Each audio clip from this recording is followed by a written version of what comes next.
아멘. 2차 세계대전이 시작되었을 때 영국 국민들은 불안과 공포에 빠졌습니다. 그런 상황에서 영국 황실과 당시 수상이었던 처칠은 영국 교회에게 이런 부탁을 했습니다. 전쟁이 시작되는 날 온 교회는 같은 시간에 종을 울려 주십시오. 그 종은 전쟁 중에서 희망을 심기 위한 희망의 종이라고 이름을 붙였습니다. 뿐만 아니라 영국 황실은 그 당시 영국 교회, 영국 성공회죠. 영국 성공회에서 존경받는 윌리엄 템플 주교에게 전 국민을 대상으로 한 방송 설교를 부탁했습니다. 템플 주교는 역사적인 설교를 이렇게 시작했습니다. 대영 제국의 국민 여러분, 잠시 후 이 땅의 모든 교회는 종을 울릴 것입니다. 종소리가 듣거든 우리 모두 교회로 나가십시다. 그리고 하나님을 예배합시다. 역사의 주인 되신 전능하신 하나님만이 전쟁의 위기에서 우리를 구원하십니다. 지금이야말로 하나님의 인도를 받을 때입니다 라고 설교를 시작했습니다. 사람들은 이렇게 생각하겠죠. 전쟁 때에 왜 교회로 나가야 되냐? 교회로 나가는 것이 무슨 의미가 있느냐? 좀 더 현실적인 대안이 필요하다는 생각을 했을지도 모르겠습니다. 그런데 위기의 순간 많은 사람들이 하나님께 나아가서 대안을 찾습니다. 그것이 성경뿐만 아니라 역사 가운데서도 나타나고 있습니다.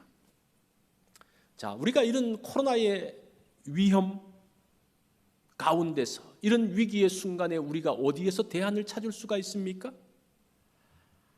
어디로 나가야 할지를 우리가 성경과 역사 가운데서 배울 필요가 있습니다. 자, 오늘 베이직 시리즈 네 번째, 신앙의 기초 네 번째는 이런 위기의 순간에 예수님을 찾은 사람에 대한 이야기입니다. 도대체 예수님이 어떤 분이셨길래 어떤 분이라고 생각했을 때 자신의 위기 가운데서 나아갔을까라는 것이 3절에 나옵니다. 사람들이 한 중풍병자를 네 사람에게 메워가지고 예수께로 올세라고 말합니다. 예수님께서 가버나움에 오셨다는 소식을 듣고 사람들이 중풍병자를 데리고 옵니다. 이 중풍병이라는 것은 좌절시키는 병이라는 생각이 듭니다. 이 병은 자신이 주도해서 할 수 있는 것이 별로 없습니다.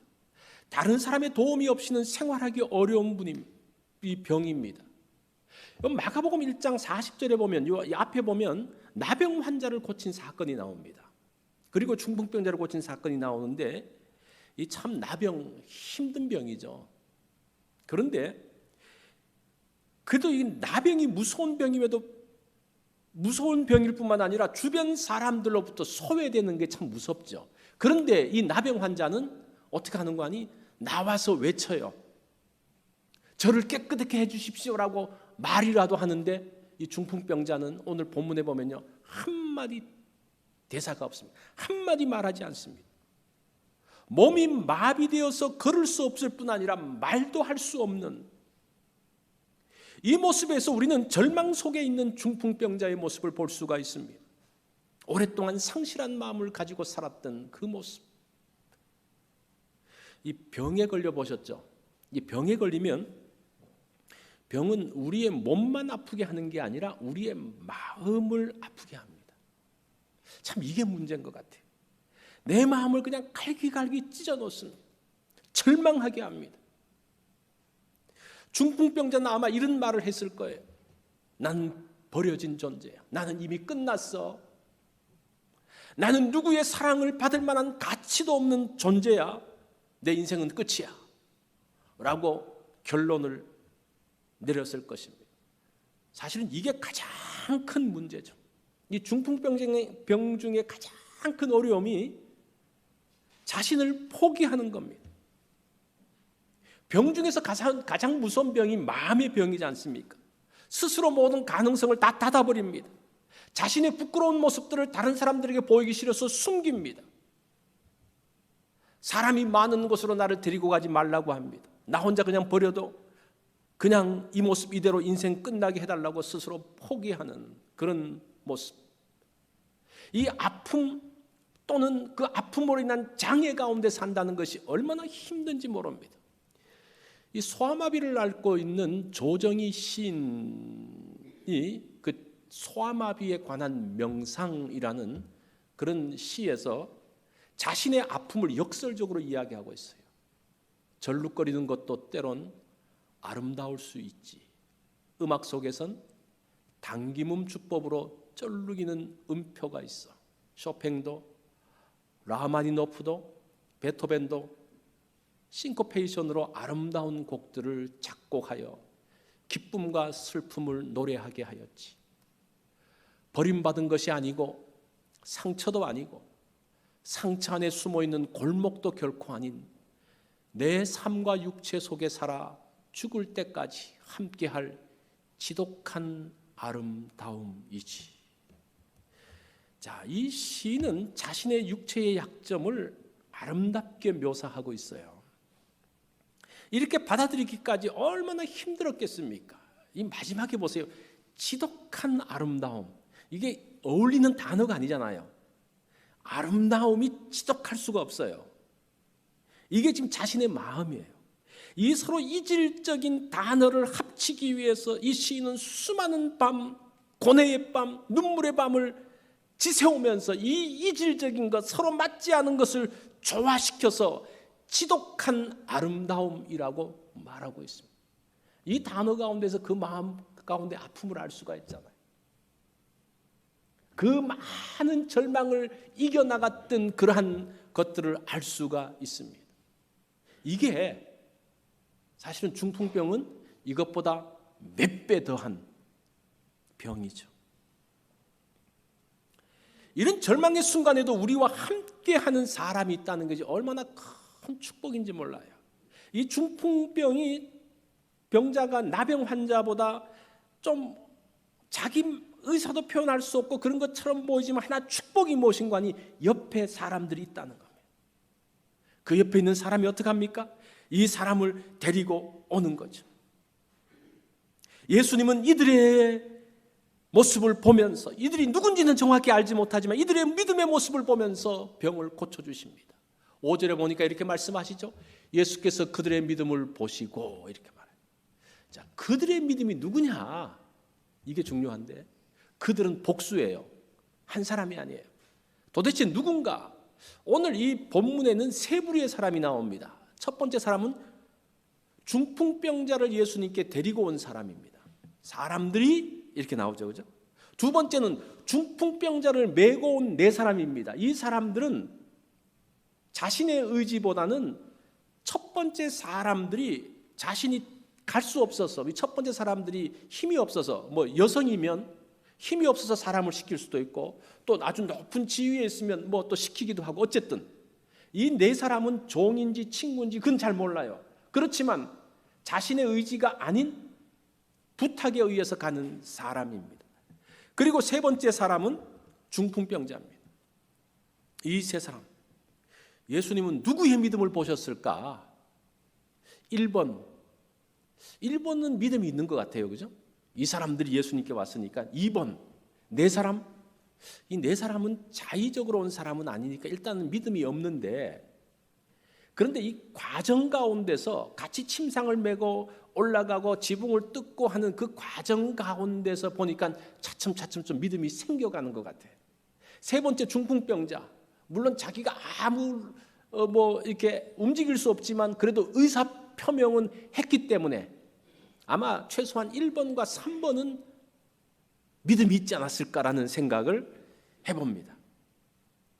자, 어쨌든 예수님께 나아갔다는 것 자체가 그 믿음이 주님을 기쁘게 했다는 겁니다. 우리가 어떤 어려움 가운데서 어떤 위기 가운데서 주님께 나왔다는 자체가 벌써 그 믿음을 주님께서 인정해 주신다는 겁니다. 이게 얼마나 큰 축복이에요. 그래서 어떤 위험의 때에, 위기의 때에 하나님 앞에 나아가고 우리가 하나님을 예배하고 하나님을 바라보고 기도하는 것은 축복이라는 거예요. 거기에 가능성이 있는 것을 보게 됩니다. 우리 인생에는 이런 친구들이 필요합니다. 나를 소중히 여기는 사람들이 필요해요. 나를 위로해 줄 사람, 우리가 그런 사람들과 함께 인생을 사는 거죠. 한 사람의 친구가 주는 위로는 주변에 많은 사람들이 퍼붓는 비난과 조롱을 이겨낼 수가 있습니다. 이 독일의 궁정시인인 에센바흐라는 사람이 이런 말을 합니다. 한 사람의 진실한 벗은 1000명의 적이 우리를 불행하게 만드는 힘 이상으로 우리를 행복하게 만든다. 많은 사람들이 비난을 해요. 한 사람이 자기를 지지하고 격려하고 함께 있으면 그거 이길 수 있다라고 말합니다. 사실은 우리는 그 한 사람의 말을 이렇게 좀 무시할 때가 있는데 그렇지 않다는 거예요. 그 한 사람이 수백 명, 수천 명보다 훨씬 중요한, 훨씬 든든한 버팀목이라고 이야기를 합니다. 뭐 지금 이 코로나로 갇혀 있을 때 그걸 더 느끼잖아요. 옆에 가까이 있는 사람 별로 없어요. 그 한 사람만이라도 그 가까이에 있는 배우자, 그 가까이 있는 가족이 서로 지지해 준다면요, 이런 어려움들을 이겨 나갈 수가 있다는 겁니다. 참 이 중풍병자에게 축복은 이런 친구, 이런 사람이 있었다는 거예요. 자기는 포기했지만 친구들은 포기하지 않고 그를 살리기 위해서 노력했습니다. 그 믿음을 보시고 그 믿음이 병에서 나음을 받게 했다라는 겁니다. 자, 사람들이 중풍병자를 데리고 왔습니다. 사람들이 많자 올라갈 수 없자 지붕으로 올라가서 지붕을 뜯잖아요. 자, 그러면서 그 예수님 앞에 온 중풍병자에게 예수님께서 첫 마디가 무엇인가 하니 예수께서 그들의 믿음을 보시고 중풍병자에게 이르시되 작은 자야 내 죄 사함을 받았느니라 하시니. 자, 여기서 우리가 조금 이상함을 느껴요. 아니, 병 낫기 위해서 온 사람에게 죄 사함은 또 뭔가? 라는 생각이 들죠. 자, 이것을 볼 때에 지금 병자가 왔는데 예수님이 죄사함에 대한 이야기를 했다는 것은 이 죄사함이 오늘 본문에서 굉장히 중요한 메시지라는 겁니다. 그래서 오늘 그 신앙의 기본적인 시리즈 4번째에는 죄사함에 대한 이야기입니다. 죄사함이 뭔가? 이 중풍병자를 통해서 우리가 찾아가 보겠는데,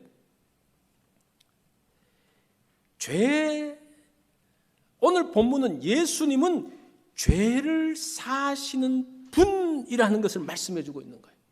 병 고치는 의사 정도가 아니라 너희가 병 고침을 받기 위해서 왔느냐? 나를 의사로 생각해서 왔느냐? 나는 누구라는 겁니까?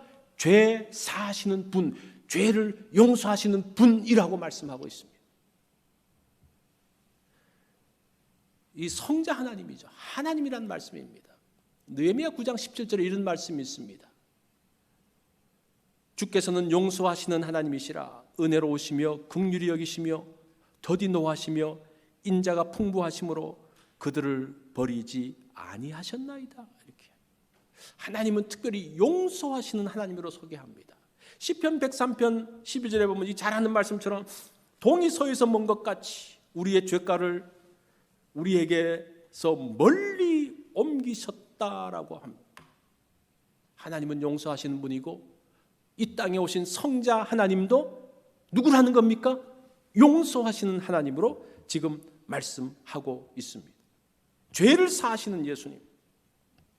자, 그래서 오늘 본문은 치유의 문제, 치유의 사건이라기보다는 권위의 문제를 다루고 있는 본문이라는 거예요. 여러분 이거 잘 기억하십시오. 이게 오늘 본문에서 중요한 내용이에요. 치유를 말하는 게 아니라 권위, 예수 그리스도가 어떤 분이신지를 말하는 본문이라는 겁니다. 죄 사함을 통해서 예수님이 어떤 분이시라는 것을 말씀하고 있습니다. 서기관들은 죄 사함이라는 말을 하니까 무슨 말인지 금방 알아들어요. 그래서 이 사람들이 뭐라고 말합니까? 그 앉아있던 서기관들이 이 사람이 어찌 이렇게 말하는가? 신성모독이로다. 그렇게 말해요. 신성모독이야. 오직 하나님 한 분 외에는 누가 능히 죄를 사하겠느냐? 그렇게 말하죠. 정확하게 이해했어요. 저 사람이 지금 자기가 하나님이라고 말하고 있어. 정확하게 알고 있었어요. 서기관들은. 자, 그런 생각을 하는 서기관들에게 예수님께서 뭐라고 묻습니까? 9절에 보면 중풍병자에게 내 죄 사함을 받았다는 말과 일어나 내 상을 가지고 걸어가라는 말 어떤 게 쉽겠느냐? 죄 사함과 병 치유 어떤 게 쉽겠느냐? 어떤 게 쉽습니까? 죄 사함은 확인할 수 없고 병 고치는 것은 확인할 수 있기 때문에 병 고치는 것이 더 어렵다. 뭐 그렇게 말할 수도 있죠. 그런데 서기관들은, 이게 지금 서기관들에게 하는 말이니까, 서기관들은 죄 사함은 하나님의 영역이고 병 치유는 인간의 영역, 의사들도 할 수 있는 거기 때문에 뭐가 더 어렵습니까? 죄 사함이 훨씬 더 어려운 거예요. 그러니까 이 말은 둘 다 어렵다는 말이에요. 사실은 둘 다 어려워요. 근데 예수님의 결론이 무엇인고 하니, 이게 오늘 본문 중에 가장 중요한 구절이에요. 그러나 인자가 땅에서 죄를 사하는 권세가 있는 줄을 알게 하려 하심이라고 말합니다. 여기서 세 개 단어가 중요합니다. 인자, 땅에서 죄 사하는 권세. 이거 제가 조금 이따 좀 설명할게요. 바로 설명하죠. 요 세 개. 인자라고 할 때는 메시아를 말하는 겁니다. 이게 다니엘서 7장 13절에 나오는 단어로 다니엘이 본 하나님의 영광을 말할 때 인자 같은 이가 이렇게 이야기해요. 인자는 뭐라는 겁니까? 하나님이라는 말이에요. 그 다음에 땅에서 죄 사는 권세가 있다고 그래요.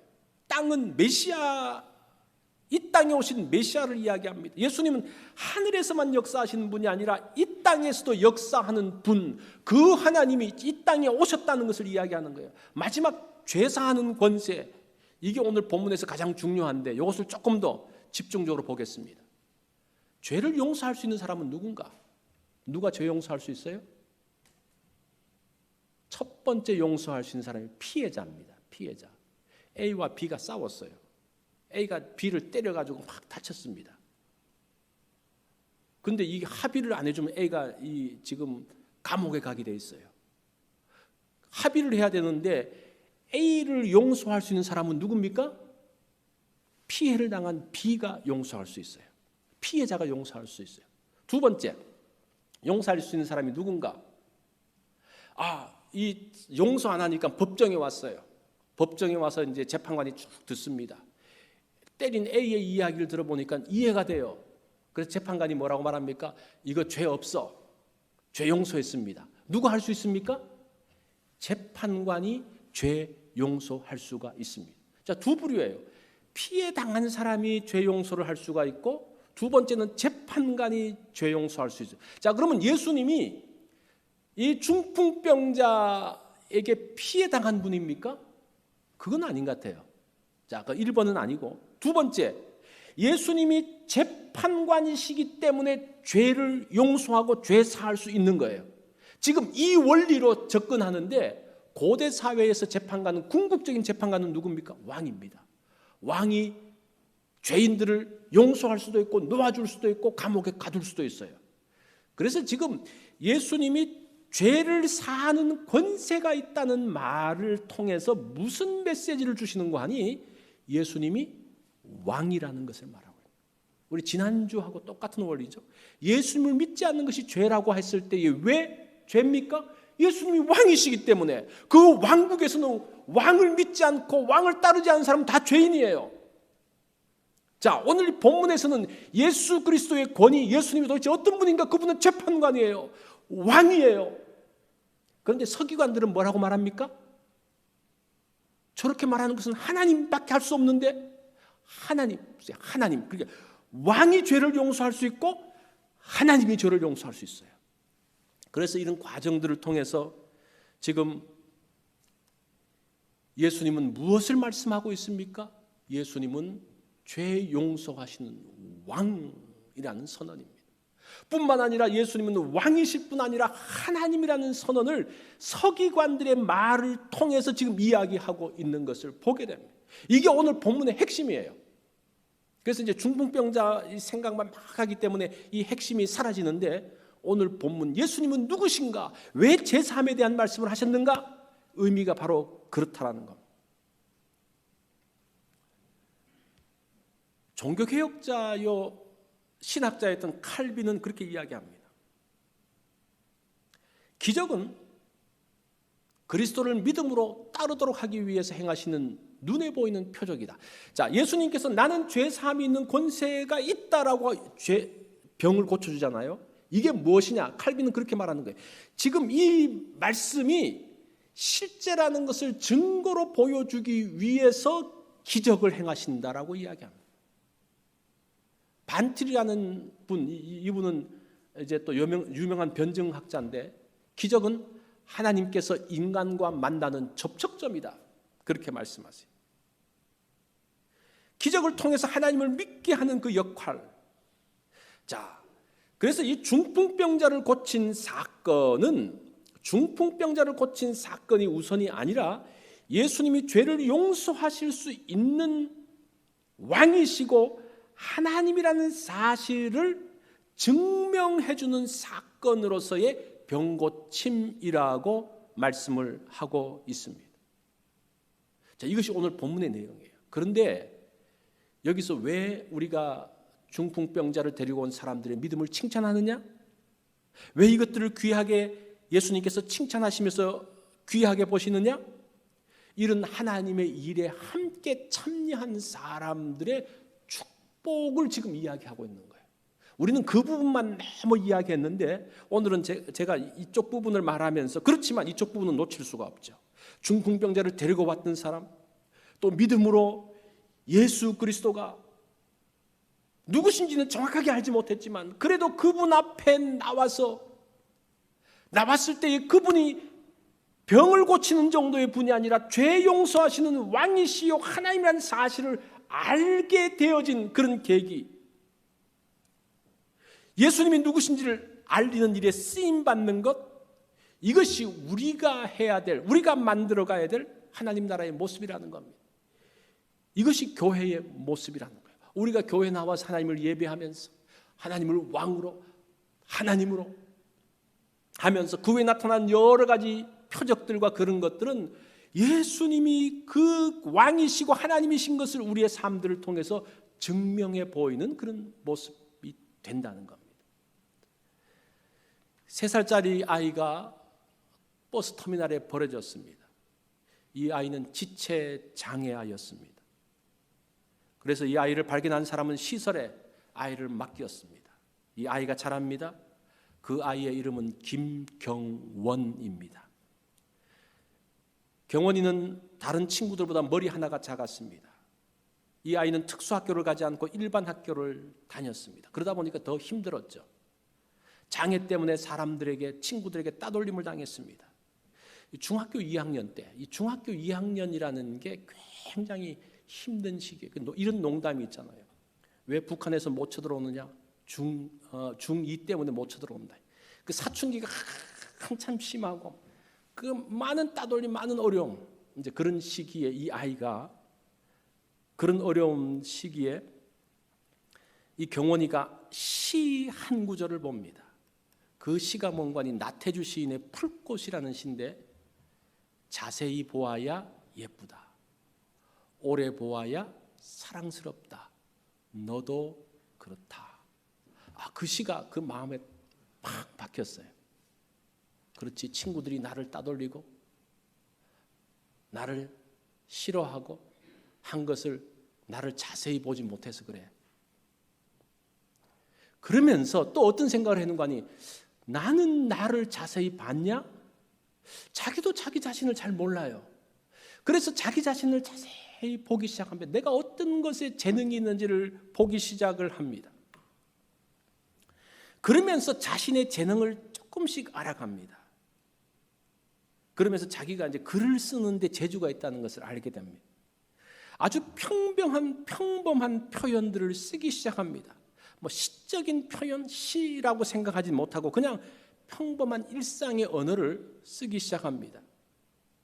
그런데 그 글이 반 친구들의 마음을 어루만지고 힘을 주었습니다. 이 담임 선생님이 이 경원이의 시를 아주 유심히 봅니다. 그리고 그 시를 교실 벽면에 이렇게 붙이는 거예요. 그 중에 시 하나를 소개하면 18살, 넘어지는 것은 아프지만 100번이고 다시 일어날 수 있는 방법을 배우기엔 딱 좋은 나이. 이 시를 이제 써서 하는 거예요. 그러면 이제 이걸 붙여놓는 거예요. 이제 그런 시들이 여러 개가 있는데, 이제 이 시가 쓸 때에 18살, 이제 고3 때 이 아이가 조선 4대 조선대학교의 그 4대 부고 이제 거기에 이제 다녔던 애인데, 그 3학년 3반 그 친구들이 그 시를 보면서 호응을 해주는 거예요. 그 시에 이제 스티커를 붙입니다. 나도 좋다라는 뭐 스티커를 붙이는 거예요. 그러면서 이 아이들이, 이 친구들이, 야, 우리 이 친구 경원이 시집을 한번 만들어주면 어떨까? 그러면서 친구들이 사파를 그려주고 또 그 시를 가지고 노래를 만들고 그것을 이제 인터넷상으로 올리고 그러면서 클라우딩 펀드를 이제 하기 시작을 합니다. 클라우드 펀딩을 하면서 모금 운동을 해서 그 사연을 듣고 사람들이 이렇게 한 사람 두 사람 동참하면서 시집을 냈습니다. 그게 2016년도에 있었던 일입니다. 그러면서 그 시집의 제목이 세상에서 가장 값진 보석이라는 이제 그런 내용이에요. 그리고 고등학교 졸업식 날 경원이는 반 친구들에게 시집을 한 권씩 나누어 주었습니다. 이렇게 하는 게 신앙생활 하는 거예요. 우리가 함께 신앙생활 한다는 게 뭡니까? 이렇게 함께 약하고 부족한 사람들을, 그 사람들을 포기하지 말고 유심히 보면서 자세히 보다 보면 그 소중함을 알고 그것을 만들어주는 것, 축복 가운데 들어가게 하는 것, 그게 지금 오늘 이 중풍병자를 통해서 보여주는 우리의 신앙 모습이라는 것. 교회는 율법사를 양성하는 것이 아닙니다. 성경 지식에 능한 율법사를 키워내서 정죄하고 뭘 하는, 물론 진리가 필요해요. 그렇지만 그것은 하나의 울타리지, 어떤 그것을 가지고 정죄하는 그 당시 서기관들이라든지 그 바리새인들의 그 사람들을 키워내는 것이 교회가 아닙니다. 예수님의 마음을 배우고 익히는 것입니다. 개인적인 차원뿐만 아니라 공동체가 함께 예수님을 닮아가는 것, 그것이 우리 신앙생활이고 우리 교회가 만들어가야 될 하나님 나라의 모습입니다.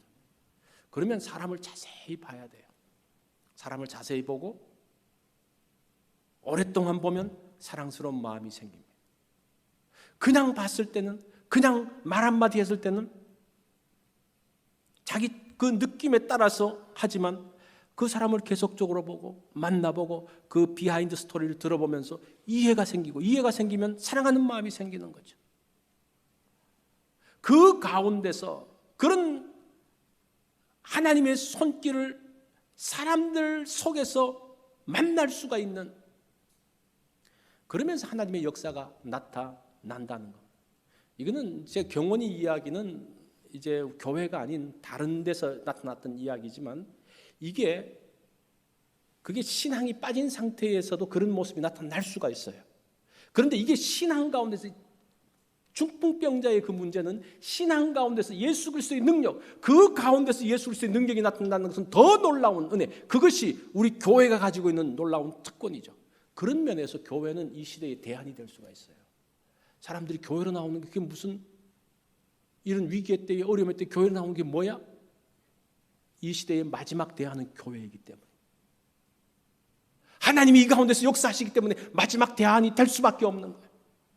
우리가 그 하나님에 따라서 반응하면서 닮아가면서 함께 나가는 것, 그럴 때에 정말 이 교회 가운데서 하나님 나라의 모습을 만들어갈 수 있는 세상의 대안이 된다라는 겁니다. 우리의 아픔과 문제가 그럴 때 치유되어지고 회복되어지는 역사가 나타나게 됩니다. 자, 예수님은 용서하시는 분입니다. 용서하시는 분. 우리의 죄와 아픔을 치유하시고 회복하시는 분입니다. 우리가 어떤 것을 가지고든지 하나님 앞에 나왔을 때 용서하시고 치유하시고 회복하시는 그것을 경험할 수가 있습니다. 이게 마가복음 2장을 통해서 우리에게 주시는 예수님의 모습입니다. 이런 모습이 우리 교회와 우리 성도들의 삶 가운데서 나타나기를 바랍니다. 우리 다 같이 기도하겠습니다.